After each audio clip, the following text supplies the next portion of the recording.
இப்போ நம்ம பரோட்டாக்கு வச்சு சாப்பிடக்கூடிய சிக்கன் சால்னா எப்படி செய்கிறதுன்னு பார்க்கலாம். இது பரோட்டா, சப்பாத்தி, பூரியோடலாம் வச்சு சாப்பிட்றதுக்கு நல்லாயிருக்கும். இது செய்கிறதுக்கு ஃபஸ்ட்டு நம்ம ஒரு கடாய் எடுத்துக்கலாம். எடுத்துகிட்டு இதில் 4 இல்லைனா 5 டேபிள் ஸ்பூன் எண்ணெய் சேர்த்துக்கிடலாம். இதில் கடலை எண்ணெய் சேர்த்துக்கலாம், அப்போ தான் அந்த டேஸ்ட் நல்லாயிருக்கும். இப்போ இதில் பட்டை சேர்த்துடலாம்.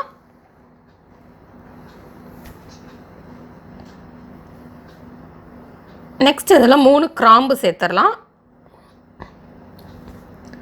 நெக்ஸ்ட் இதில் 3 ஏலக்காய் சேர்த்துடலாம். நெக்ஸ்ட் இதில் 2 டீஸ்பூன் மிளகு சேர்த்துடலாம்.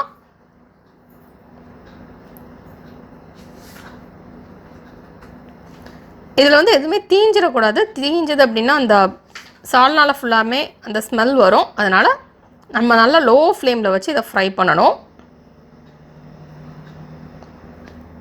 இப்போ இதில் 2 டீஸ்பூன் மிளகு சேர்த்தாச்சு. நெக்ஸ்ட் இதில் சோம்பு சேர்த்துடலாம்.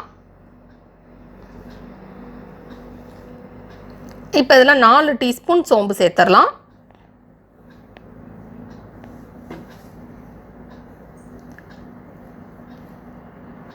நெக்ஸ்ட் இதில் 2 டீஸ்பூன் சீரகம் சேர்த்துடலாம்.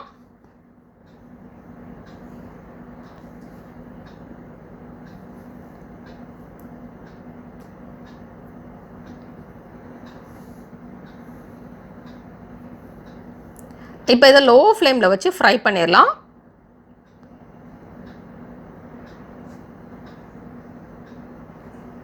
இது லேசாக கலர்லாம் சேஞ்ச் ஆகட்டும்.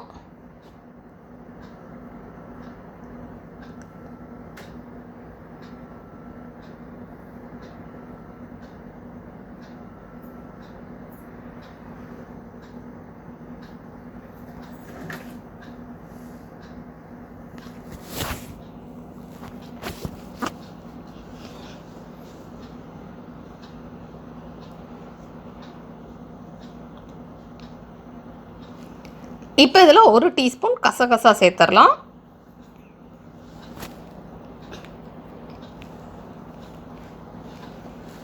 சேர்த்துட்டு ஃப்ரை பண்ணிடலாம்.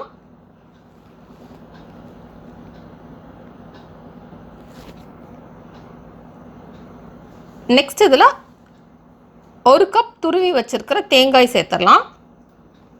சேர்த்துட்டு நல்லா லோ ஃப்ளேமில் வச்சு ஃப்ரை பண்ணிடலாம். இந்த தேங்காய் லேசாக சிவக்கட்டும், அது வரைக்கும் இதை ஃப்ரை பண்ணிடலாம்.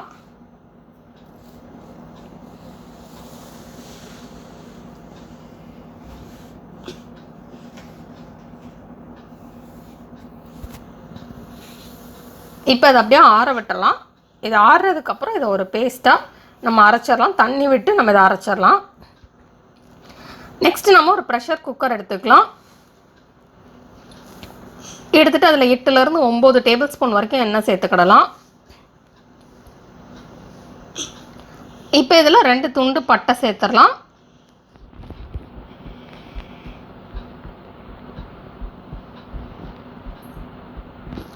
நெக்ஸ்ட் இதில் ஒரு சின்ன துண்டு கல்பாசி சேர்த்துடலாம்.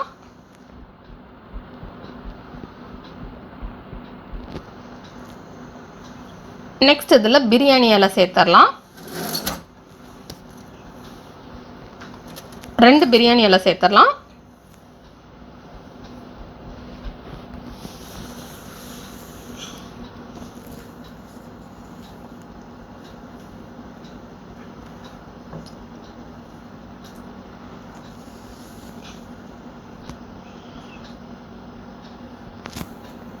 நெக்ஸ்ட் இதில் 1 டீஸ்பூன் சோம்பு சேர்த்துடலாம். சோம்பு பொரிஞ்சிடட்டும்.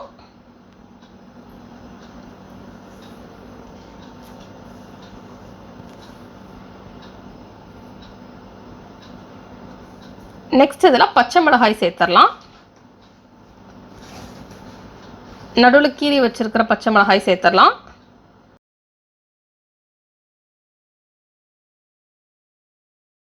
நெக்ஸ்ட் இதில் கொஞ்சமாக கருவேப்பிலை சேர்த்துடலாம்.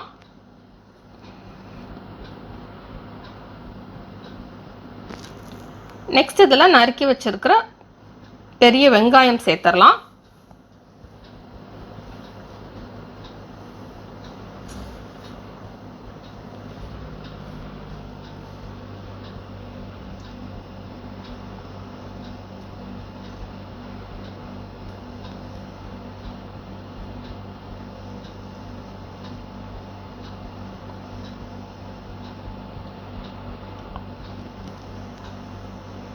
இதில் மொத்தம் 2 கப் நறுக்கி வச்சுருக்கிற வெங்காயம் சேர்க்கணும்.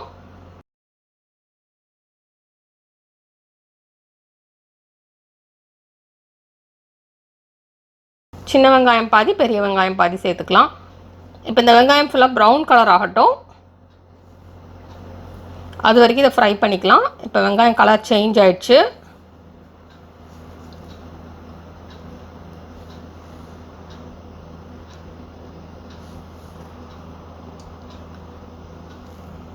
நெக்ஸ்ட் இதில் இஞ்சி பூண்டு விழுது சேர்த்துடலாம்.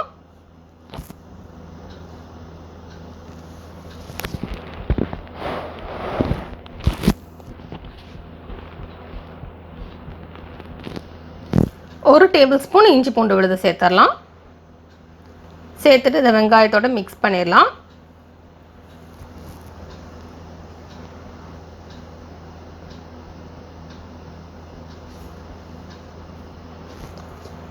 நெக்ஸ்ட் இதில் நறுக்கி வச்சுருக்கிற தக்காளி சேர்த்துடலாம்.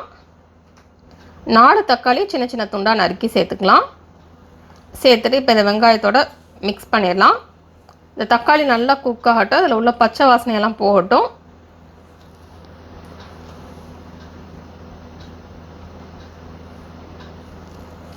இப்போ இதில் டிஷ்ஷுக்கு தேவையான அளவு உப்பு சேர்த்துடலாம். உப்பு சேர்த்துட்டோன்னா தக்காளியும் குயிக்காக ஃப்ரை ஆயிரும்.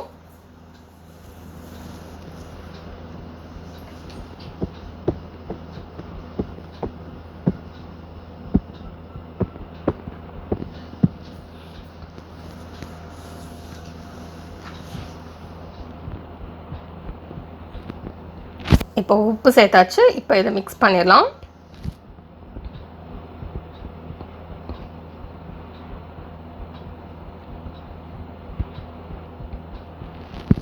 இது தக்காளி ஃப்ரை ஆகட்டும். அதுக்குள்ளே நம்ம ஆற வச்சுருந்த அந்த மசாலாவை தண்ணி விட்டு அரைச்சி எடுத்து வச்சுக்கலாம். நெக்ஸ்ட் இதில் வத்தல் தூள் சேர்த்துக்கலாம். உங்களுக்கு எவ்வளோ காரம் தேவையோ அதுக்கேற்ற மாதிரி நீங்கள் வத்தல் தூள் சேர்த்துக்கோங்க. நான் இதில் 4 டீஸ்பூன் வத்தல் தூள் சேர்த்துருக்கேன். காரம் கம்மியாக வேணும்னா நீங்கள் கம்மியாக சேர்த்துடலாம். நெக்ஸ்ட் இதில் 2 டீஸ்பூன் மல்லித்தூள் சேர்த்துடலாம்.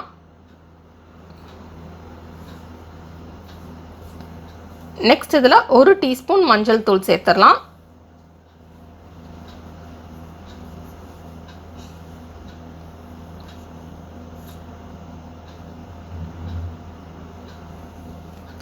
நெக்ஸ்ட் இதில் 1 டீஸ்பூன் கரம் மசாலா சேர்த்துடலாம்.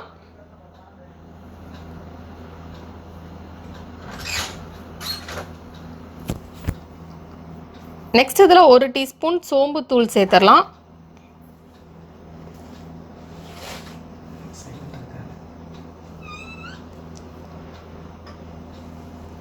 சேர்த்துட்டு இது எல்லாத்தையுமே நல்லா மிக்ஸ் பண்ணிடலாம்.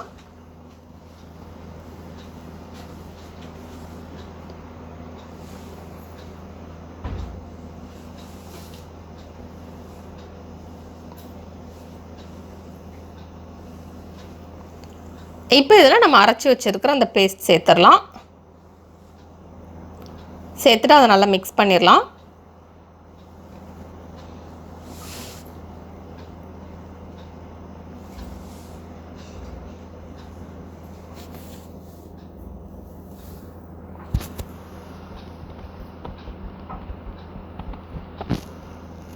இது ஆல்ரெடி நம்ம ஃப்ரை பண்ணி அரைச்சிருக்கிறதுனால இது ரொம்ப நேரம் ஃப்ரை பண்ண தேவையில்லை. இது எல்லாத்தையுமே மிக்ஸ் பண்ணி விட்டாலே போதும். நெக்ஸ்ட் இதில் நம்ம கழுவி வச்சுருக்கிற சிக்கன் சேர்த்துடலாம். 1 கிலோ சிக்கன் சேர்த்துடலாம். இதில் வந்து நம்ம நார்மல் சிக்கனாலும் யூஸ் பண்ணிக்கலாம், இல்லை நாட்டுக்கோழினாலும் யூஸ் பண்ணிக்கலாம். நாட்டுக்கோழினா நீங்கள் கூடுதலாக கொஞ்ச நேரம் குக் பண்ணணும். இப்போ இந்த சிக்கன் சேர்த்து இந்த மசாலாவோட நல்லா மிக்ஸ் பண்ணிடலாம்.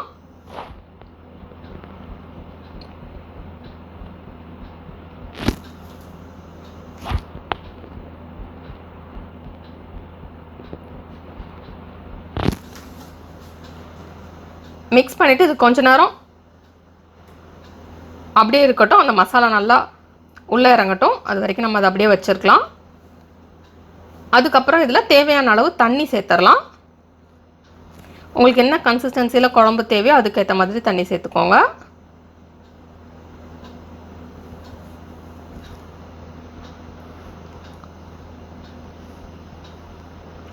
தண்ணி சேர்த்துட்டு இதை நல்லா மிக்ஸ் பண்ணி விட்டுடலாம். இதை குக் பண்ணுறப்போ நம்ம சிக்கனில் இருந்தும் தண்ணி வர்றதுனால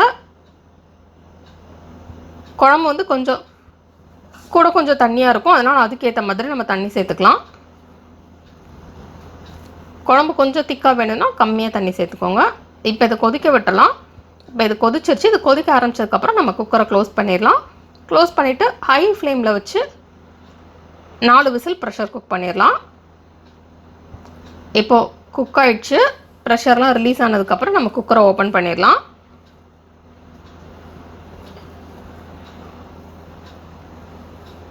இப்போ எண்ணெயெல்லாம் தெளிஞ்சு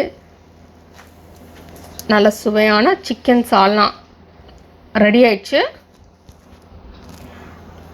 இதுக்கு வந்து நம்ம நறுக்கி வச்சுருக்கிற மல்லி எல்லாம் சேர்த்து மிக்ஸ் பண்ணிடலாம். இந்த ஃப்ளேவரே ரொம்ப நல்லாயிருக்கு.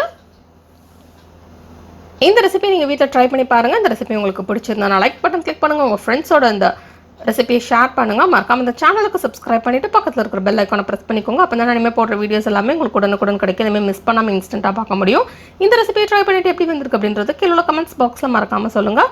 தொடர்ந்து இந்த சேனலோட இணைந்திருங்கள் புதிய புதிய ரெசிபிகளுக்காக.